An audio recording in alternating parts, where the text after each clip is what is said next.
Good evening mga idol, good evening, magandang balita. Ito yung magandang balita ngayon, no?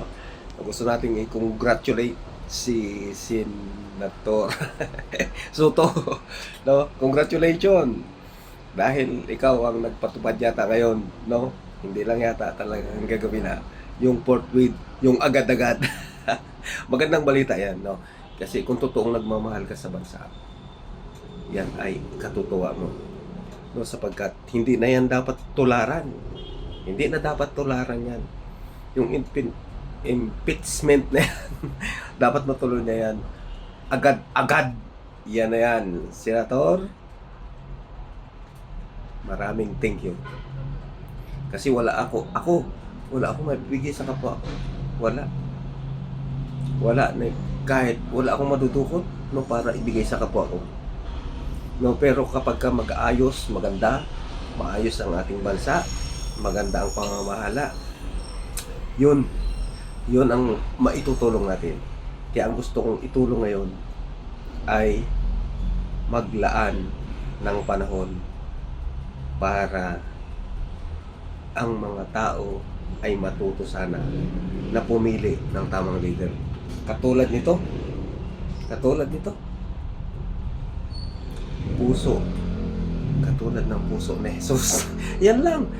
Sigurado yan. Magiging maayos ang bansa natin. Walang nakawan, walang patayan.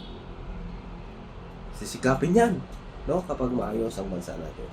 Maayos na pamumuno. Maayos na pamamahala. Di ba? No, kaya maraming salamat, Senator Soto. Support with. Thank you. Babay na. Saglit lang itong aking aking pasasalamat, no?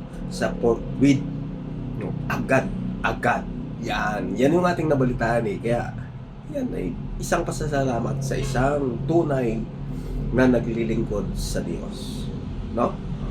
Kasi ang paglilingkod natin dito sa lupa ay isang bahagi ng malaking paglilingkod sa Diyos. At hindi tayo naglilingkod sa kung sino man.